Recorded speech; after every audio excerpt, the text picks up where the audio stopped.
What, that I'm awesome? Well, yeah, actually, because I said, where are you going? And I said, I'm going to this event with Sally Callan, who's radio that, and we never used that. Oh, Sally Callan, she said, that's a pirate. She sounds like a pirate captain. I'm a pirate captain. So, yeah, there you go.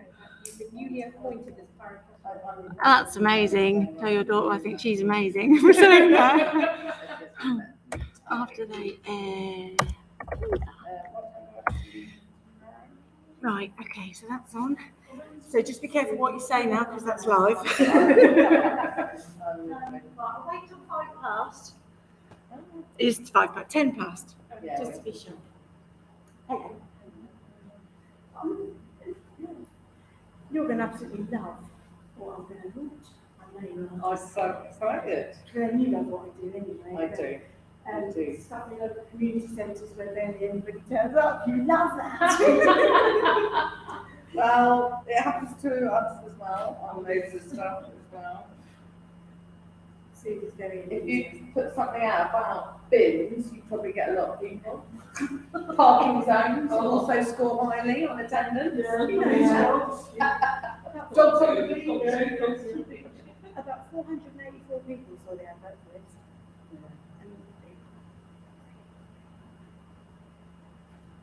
Yeah. Well, apart from those things that I mentioned. It's just so Henry feeling very tired and then knowing that I've got very good days tomorrow. Right. What time would you leave to? 10? I would say 2 past. Yeah, it's a big one. So you've all got a little resource packs. They are for you.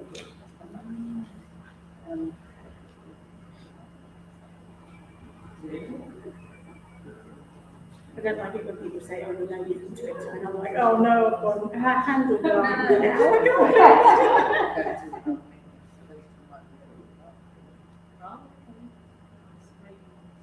But yeah,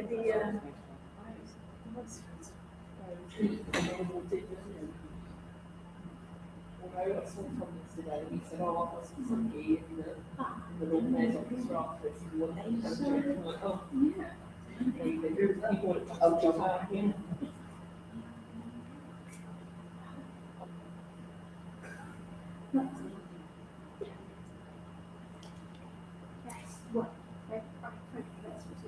Yeah. That's the only way we're going to move forward, isn't it? We have lots and lots and lots of research.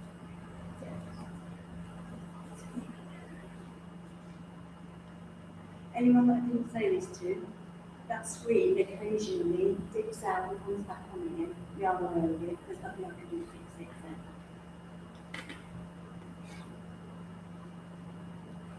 Do you want me to stand in front of your picture?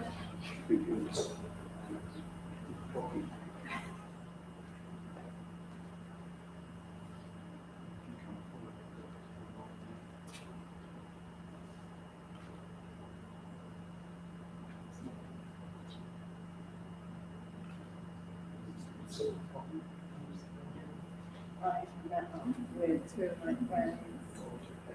Yes. Alan, the builder. Oh. Sorry. 2 of my friends from school. There's 2 visits. It's a big looking Broad Street, next to each other. I've been there done for pizza, anyway, boys. Yeah. One of them is in primary school, but basically we met at high school. And we see each other about once a year. That's really great. It takes just precisely 10 seconds for us to go back to school. We met in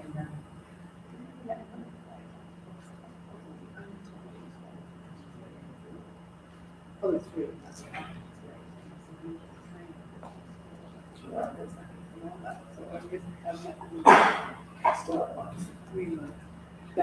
YouTube, I haven't forgotten you. Launching in about 3 minutes.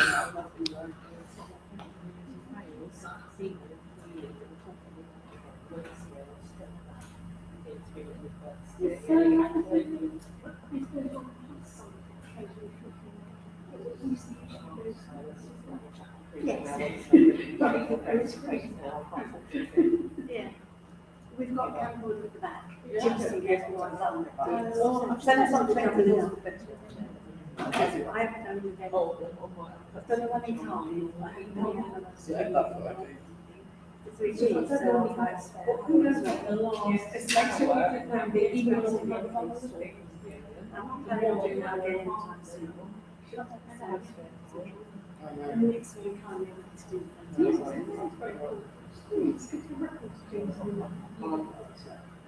Maybe I'll spend an hour before I come in. Right then, I'm not going to play any more. Let's go. Okay, so thank you everybody for coming, the whole room, and everybody on YouTube. Thank you very much for tuning in. I'm Sally Callow, as you all know, and I am Emmy Foggy Dog.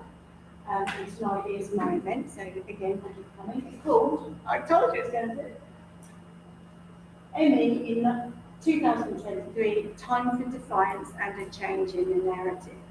I'm going to explain why a change in narrative is desperately needed and what I'm going to do to change it. So, as most of you know, these are my 2 social enterprises. I am a social entrepreneur, and these are award-winning.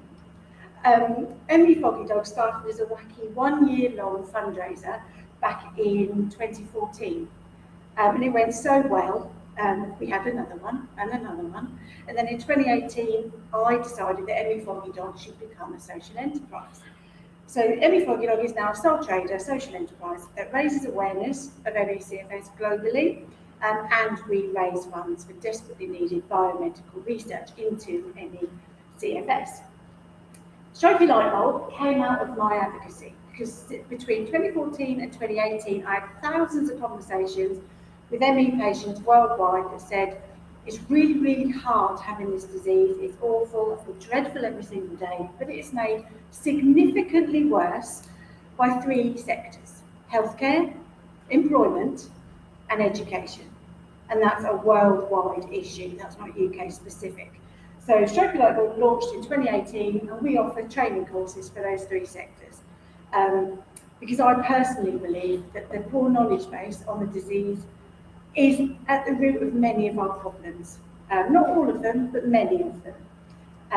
So as I said earlier, you've all got resource packs. It is a mixture of Stripey and Emmy Foggy Dog things, because basically it's me, it's everything that I've created. So feel free to take them home. There's stickers and some wristbands and handouts and stuff in there.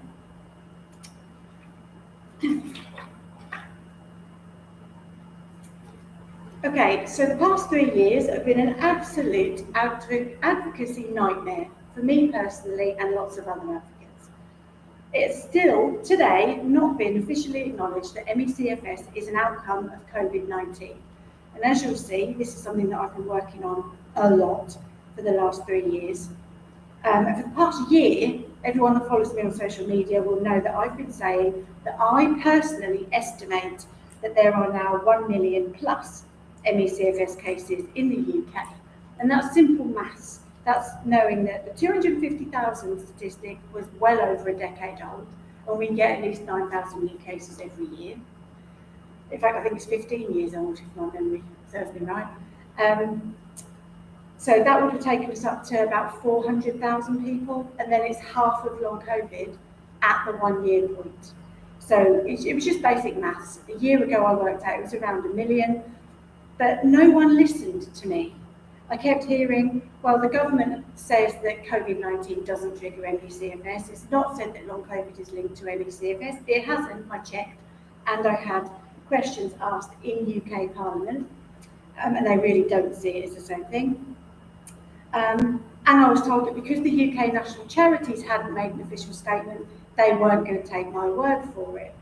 However, last month, all the UK charities came together and said 1.25 million people now meet the diagnostic criteria for ME/CFS. And that's people with ME/CFS and post-COVID ME/CFS. To be clear, anyone that does not know, They have got ME/CFS, they're not a special breed. However, because we're still relatively new to the research, we don't know what their recovery rates are going to be. We don't know when these additional symptoms that they have are going to clear up, or whether that's part of their ME/CFS. But how I would explain it is my ME/CFS was triggered by labyrinthitis. I have an awful lot of symptoms that relate to my ear. Someone that had ME/CFS triggered by something entirely different won't necessarily have ear problems. So that's why when people say COVID-19 has chest pain and what's the other one? Chest pain comes through the voice or something, isn't it? Sometimes, yeah, breathlessness and therefore tiredness because you can't pick enough air in, and sometimes heart-related issues and they kind of wind up here. Yeah, so that's virus specific, but they still meet ME/CFS diagnostic criteria. And now you've said that, I actually had those symptoms when I had long COVID. I would say I'm now out of the long COVID after 2.5 years. So hopefully, fingers crossed for everybody else with long COVID, those particular symptoms will ease over time. And people that don't know, long COVID is an umbrella term. It's not a disease in its own right. It's things like liver failure, diabetes, migraine, fibromyalgia, muscle activation syndrome. But it's often talked about as if it is a disease in its own right, and that is simply not true. Okay, so as it says on the screen, it is impossible to calculate the global prevalence of ME/CFS at the moment, and I know because I've got a few connections on Twitter, and I tweeted them and said, have you heard any rumours of what the up-to-date global prevalence is? One said no, but I could do with knowing that from my latest research study, and the other said, oomph, no, we don't know. So around half meet ME/CFS criteria. It's between 42 and 56%. And as we know, 200 million people identify as long COVID internationally. That doesn't mean to say we've got 100 million because it's at the 1 year point, so a lot of people have recovered by the 1 year point. But it doesn't allow for slow onset. We all, ME advocates know that there's immediate onset after an acute infection or surgery or any of the other triggers, but you can also have an incredibly slow onset to the point where people are like, I have no idea what's triggered this. I would be very surprised if some of these people didn't develop it over a much longer term. So what do I mean when I say diagnostic criteria? What I mean is there is no biomarker or test. You cannot go into your doctor's surgery and say, I've seen a tweet on Twitter, it sounds like all the symptoms I've got, can you test me for it? No. Firstly, they probably won't believe you. Secondly, they might say, I don't know what that is, or I don't know how to test for it, and there is no blood test, urine test, scan, nothing. There are multiple criteria, and I'm going to show you 2. So, this isn't necessarily a criteria, but this is what it says in the NICE guideline. And as you can see on the screen, so it says, if you suspect ME/CFS, this is the guidance for GPs. So it's going to be presenting with possible symptoms, but there currently is no diagnostic test, and it's recognised on clinical grounds alone. And suspect ME/CFS if the person has had all of the persistent symptoms in box 2, which is the bit on the right, for a minimum of 6 weeks and 4 weeks in children and young people. Person's ability to engage in occupational, educational, social or personal activities is significantly reduced from pre-illness levels. And symptoms are not explained by another condition. I'll just run through the red lines on the right-hand side. So what I would call the criteria in the NICE guideline is what you have to have, the symptoms that should be present are debilitating fatigue, post-exertional malaise, unrefreshing sleep or sleep disturbance, and cognitive difficulties. Now, a couple of weeks ago, I gave a talk and I invited anyone to come along, patients, doctors, teachers, whoever, employers, and I asked people there, which criteria do you think more adequately represents what ME/CFS is? And there was this, and there was the MEICC. I'm going to show you that in a minute. And every single patient said, that does not sound like a serious disease. That doesn't represent housebound people, bedbound people that can barely function. But the MEICC, which I'm going to go on to now, which is the international consensus criteria. That's a little video that I did, so you can sit and watch that. Is much more detailed, and it's, as it says, consensus criteria. So a lot of scientists and researchers internationally got together to come up with this diagnostic criteria. And I personally prefer it because it is far more detailed. And if you read it, you think, hang on, that's not just fatigue. So I'm going to go and watch.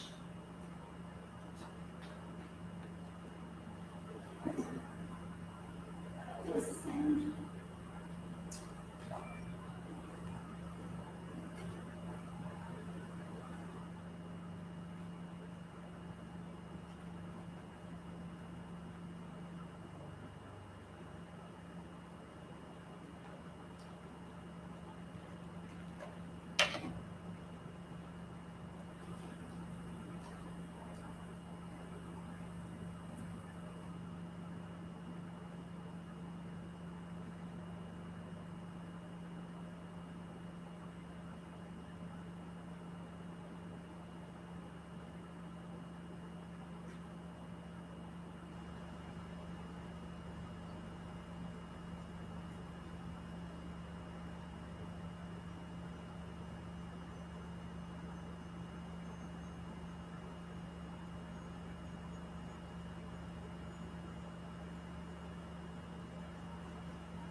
Apologies for that, that should have had sound, so I don't know why that wasn't on, but you take my point.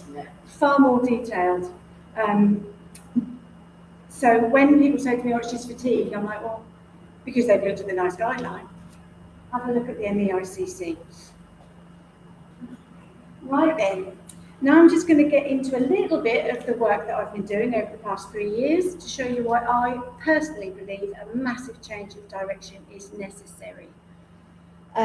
So, as you can see on the screen, Vicky Foxcroft has been helping me by tabling questions for the past couple of years. She always gets nonsense responses, for want of a better way of explaining them. So, as she asks on the screen, to ask the Secretary of State for Health and Social Care if she will make an assessment of whether ME should be included in the list of potential long-term complications from COVID-19 on the NHS website. Remember, I've just said that half of long COVID at the 1 year point meet MECFS diagnostic criteria. And Will Quince, Conservative, said in October 22, there have been no specific discussions and we have no plans to make such an assessment. Why not? The long-term effects of COVID-19 and ME are separate conditions as defined by NICE. So, of course, I wrote to NICE. And I said, do you see them as two separate ones? Because long COVID is an umbrella term. Heck of a lot of stuff comes under that umbrella. Why are they not saying MECFS can be part of long COVID? And then literally they emailed back. That is the email. I only put it on there to show that, yes, I did email NICE. I didn't make it up. And they literally said, MECFS can be a differential diagnosis. There is no reason to say that MECFS is not long COVID. And it just happens to be the largest subset, but it still hasn't been acknowledged. Oh, hello. Okay, secondly, let's shake it up. Oh yeah, the NICE guideline was published in October 2021. And as we all know, there was massive pushback from medical organisations and establishments, and it was very obvious that non-compliance was going to be a massive issue. So I launched Shake It Up in November 2021. Anyone in here that hasn't signed the petition, please go to any foggy dog, it's on the website. And what we're asking for, what I'm asking for, is for a reporting system to report harms from non-pharmaceutical treatments.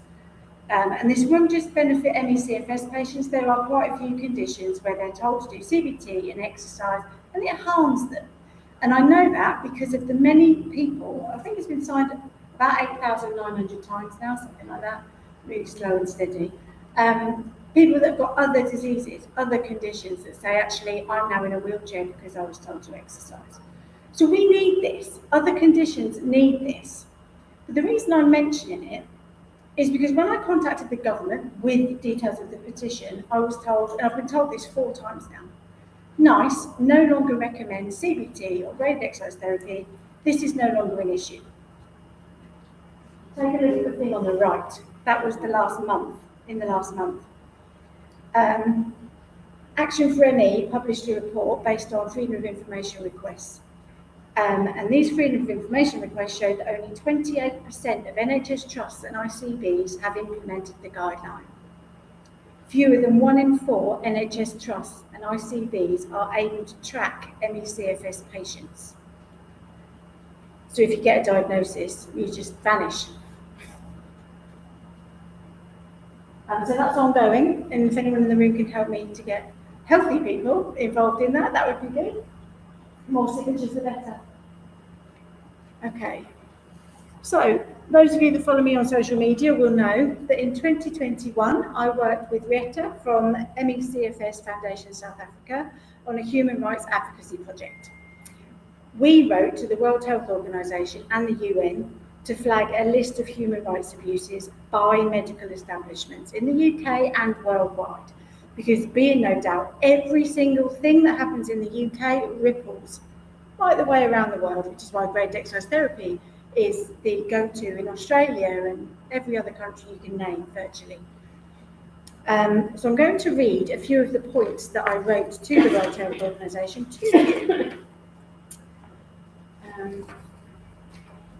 Reth is no longer with us, but I am going to be restarting this work because it's really important. We are writing to express our concern about the ongoing human rights abuses of the global ME/CFS community of patients and their families. This global community is growing exponentially as a result of COVID-19. Now remember, this was sent in February 2022. Many long COVID patients are now being diagnosed with ME/CFS, and the patient experience is worsening in terms of discrimination and legal obligations being ignored. This is particularly the case in the United Kingdom, however, the ripple effects are being felt worldwide. So I'm just going to give you some of the things that we flagged. So, we believe these human rights abuses contain many factors, including but not limited to the scientific consensus on ME/CFS is being ignored by medical establishments in the UK and elsewhere around the world, as you saw the MEICC. Doctors who do not believe ME/CFS to be a real disease are treating patients in accordance with their own false beliefs, rather than in accordance with the scientific consensus. Patients are having their voice limited by being accused of being online trolls or activists when they oppose decisions made about their disease.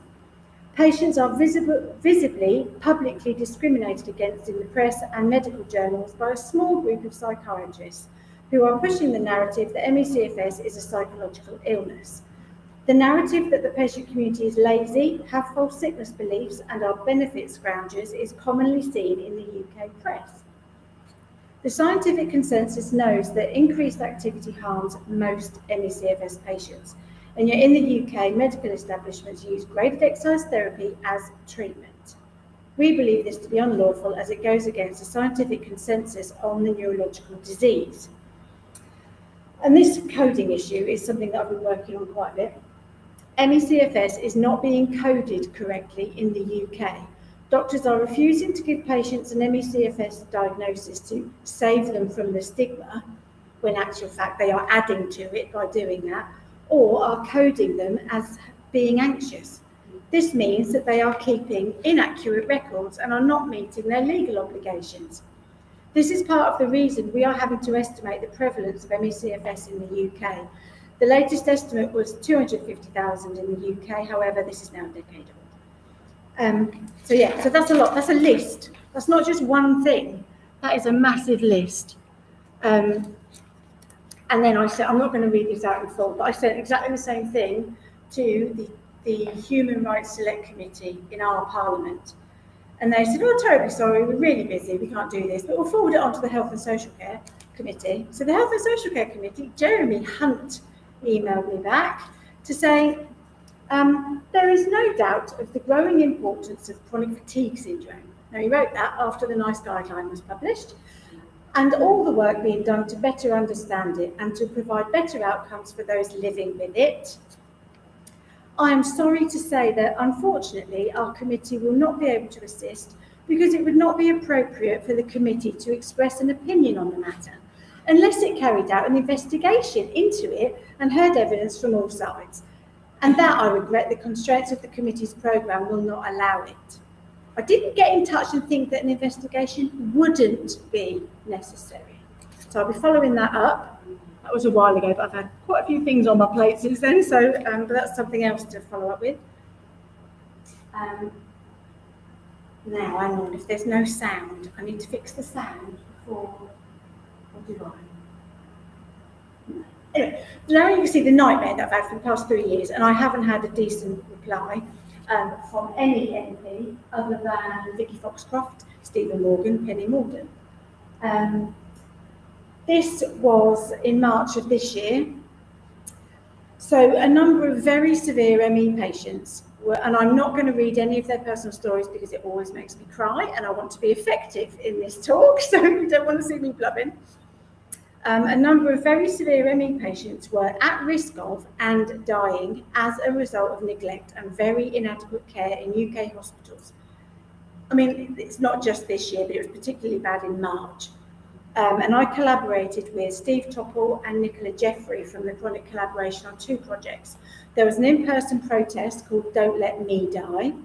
I couldn't go in person, but I did support on social media. And hashtag MP Do Your Job For Me. Now, you've all got a copy of this document in your resource packs.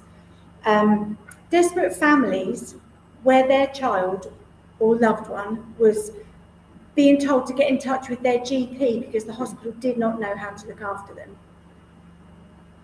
The GP knows no more than the specialist in a hospital, and can't really have a go at MPs, they don't know enough about ME. So that's why I wrote a document, and that's the one that's in your resource pack.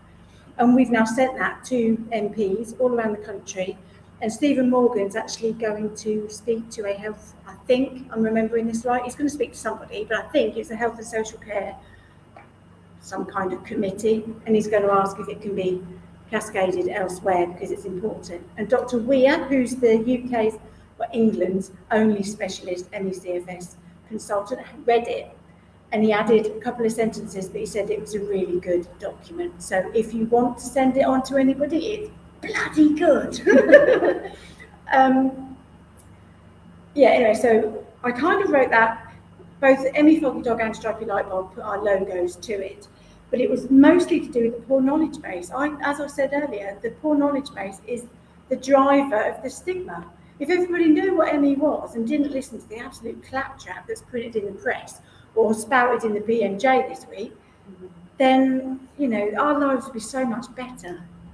Okay, anyway, so there you go. I've had my moan. That is what I've been doing for the past 3 years. And now we're going to get on to the fun stuff. So, provided the screen there. Yes, Foggy's back! Good morning! And the eagle-eyed amongst you will notice the fundraising target. I do not think I'm going to reach £1 million. However, people that don't know what ME is need to know £1 million is the absolute bare minimum that we need right now. So, The fundraising page is live right now. Anyone that's online, please do donate. And the mileage target is the same as last time because we were so close, and then it got cut short by six weeks early because of COVID. So we were very nearly there. Anyone that doesn't know what Foggy is, I send a teddy around the world to raise awareness of MECFS, whether you're going on holiday or whether you live overseas. And sorry about the background, people on YouTube, I do know that that's happening. Whether you're going on holiday or you live overseas with a reliable postal system, get in touch with me. If you can add to Foggy's mileage, I will pop them in the post to you. All you have to do is take photos, preferably with a landmark, even if it's just a road sign or outside a landmark building, anything to prove where he is. Weird and wonderful photos always go down a tree. And I just want you to keep this in mind. People that are bedbound, look at those photos. That's what, get changed.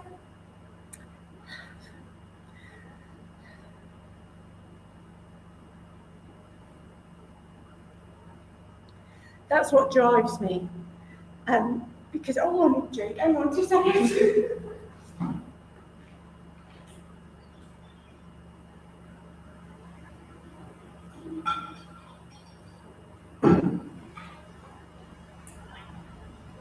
Yeah, I can't tell you how many emails I've had in the past 3 years to say, everything's so desperate, I'm really missing seeing Foggy. All it is a photo on a news feed, but they see the outside world, the holiday they haven't been on for a decade because they've been too sick, etc., etc.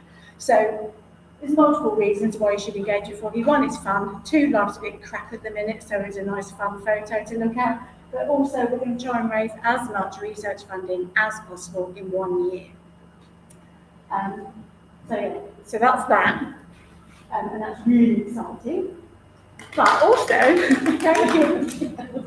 When I've only raised like £100 in a year's time, remind me. But also, long-term Foggy followers will know that Foggy's got a bucket list. So, sorry for the flickering. We're aiming to tick everything off this list. Because we were a bit slack with the last World Tour. I kind of didn't push it, but I am this year. So if you can't read it on YouTube, it says, go for a hot air balloon ride, go trampolining, take part in sumo wrestling. It doesn't have to be in Japan. You could have like a pub sumo wrestle. I don't mind. He doesn't know, it's a soft toy. Foggy wants to know the song, play rugby, run in the mountain, karaoke, be an extra on Casualty and then his storyline. I'll get to the last bit in a minute. I've written to Casualty 4 times. Every time they've said, oh, we can't give preferential treatment to one charity. That's not something we can do. So what I would say to Casualty is, I'm not asking you to mention me personally. I'm not asking you to mention any Foggy dog. I'm asking you to accurately represent our disease on your programme. Because up to today, I've only ever seen 2 episodes of Casualty that mention ME. One was Munchausen's by proxy, and the other was, I'm not quite sure, I believe there's anything wrong with you, so I guess the same thing. You have never accurately represented ME, CFS on your programme. So even if it's a child and they've got Foggy as a teddy and they take it into A&E with them, something like that, you do not have to mention ME Foggy dog. And the last one links in to the extra special second campaign. Foggy and his PA want to be on stage at Wembley. Hello Wembley. Now, people in the UK will remember this. Remember when Prince Harry was on the Wembley Stadium stage and he went, hello Wembley, and he said, I've always wanted to do that. Yeah, same here. I don't care whether he's on Wembley Stadium stage or anything else. I just want him to be on a stage. Now, I'm gutted that the volume's not here, because there's a really good video coming up in a minute and you need the sound.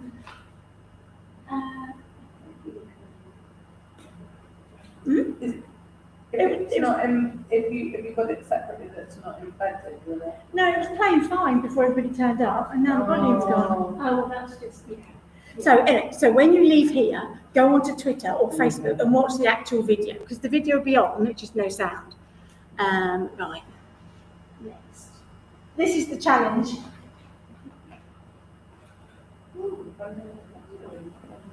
To hold a fundraising concert for at least 1,500 people somewhere in the UK in the week of the 16th of July 2024 to mark Emmy Foggy Dog's 10th anniversary of Emmy campaign and fundraising. The challenge is to do this relying solely on the goodwill and voluntary contributions of materials, skills, time and effort of individuals and businesses. Can I just say, anyone that thinks I'm slightly delusional, anyone else follow Challenge Annika? Yes. This is nothing to do with Challenge Annika. I don't want to, copyright and trademark, but I love the idea of people that know nothing about a particular cause coming together for the benefit of others. I've got absolutely no Scooby-Doo whatsoever if this is going to happen, but I'm going to be dedicating as much as my time, effort and energy on making sure that, if nothing else, I will be raising awareness. And obviously, the effort involved in that campaign is also a fundraiser. So there are two fundraising pages. There is Foggy's Travels and this. And to be clear, none of that money is coming to me. When you donate to Just Giving, it goes straight to Cure Emmy. So whether you're inspired to donate because of this or inspired to donate because of Foggy, please do donate. You've got a whole year, but don't wait till the last minute, please, otherwise I'll be very anxious. Okay, now this is the video with no sound. Please listen to it with sound on social media because I took ages finding the right music.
There is now merchandise and a website and a Twitter page and Instagram. Please do check out www.redefininggravity.co.uk. Thank you so much to Lisa Catherwood and Karen Renton. Lisa designed the original artwork that you'll see in 2 seconds, and she's created the website, designed the merchandise that I absolutely love. Please do check it out. Because we are a social enterprise, 50% of our profit will go to Cure Emmy. So if you buy our merchandise, not only are you spreading the word about the concert and the fundraising effort, but you're also helping to fund research. So please do check it out. Sorry, I was trying to read the YouTube comments then. Hang on, streets on that. There we go. So there's the map. Right, hang on. So this is our fantasy lineup. This is the artwork that Lisa created that I think is absolutely amazing. Harry Styles, Pink, Celeste, Miley Cyrus, Dolly Parton, Guns N' Roses, Taylor Swift, The Killers, Robbie Williams, The Magic Numbers, Sam Ryder, Ariana Grande, Muse, Snow Patrol, Queen, Ed Sheeran, Foo Fighters, Rick Astley, Lizzo and Lady Gaga. Now, again, I'm not delusional. This is just to give you an idea of the level of exposure that we need. Now, we need so much research funding, which is why I've said 1,500 people anywhere in the UK and this level of people. And Lisa wrote the text underneath. I'll read it to you because it's quite faint. Help us break free from the bounds of our imposed gravity and join us in a rhythmic revolution. With the power of music, we're defying the odds and soaring to new unexplored heights. I love that. So this is, it's quite overwhelming actually. It seems like, oh my God, we're never going to, oh, and Foggy's got a pair of headphones on. She's done the logo. But yeah, Lisa's been integral to the design of the whole thing, so thank you so much, Lisa. All I asked for was help with Foggy's merchandise, and then all of a sudden the concert and everything else cropped up. But yeah, like I say, 50% of merchandise profit will go to QME. I should mention as well, because I talk about QME all the time, and then every 6 months or so, one person will say, I haven't got a clue QME are. And you're not going to donate if you don't know who you're donating to, so I'm just going to spend 30 seconds telling you. So QME are based in the London School of Hygiene and Tropical Medicine. They do biomedical research. They are funded by the UK charities. That's where, when they say we've given XYZ amount of money to biomedical research, they've given it to QME and to the MECFS Biobank. It's the same people, but there's like a facility for tissue samples, and then there's the research team. When you donate to a national charity, it kind of goes into one big pot, and then a couple of times a year they might give a large amount to QME, which is great, fine, fantastic, funds research, happy days. But when you donate through Just Giving, through my Just Giving pages, it goes straight to them in real time. There's no waiting around for 6 months. It's just straight into their bank account or whatever, however it works. I know it's more complicated than that. So it says London School of Hygiene and Tropical Medicine, but at the other end, they've done a bit of coding so that their funds redirect automatically to QME.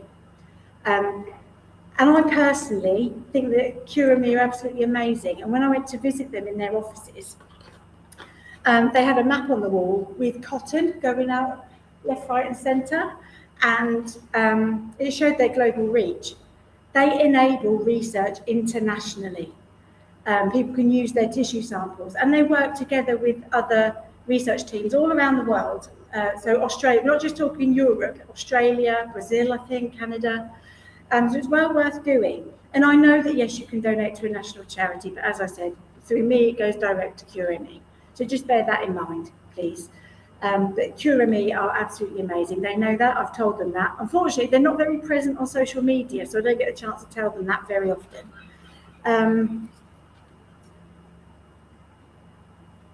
Any questions?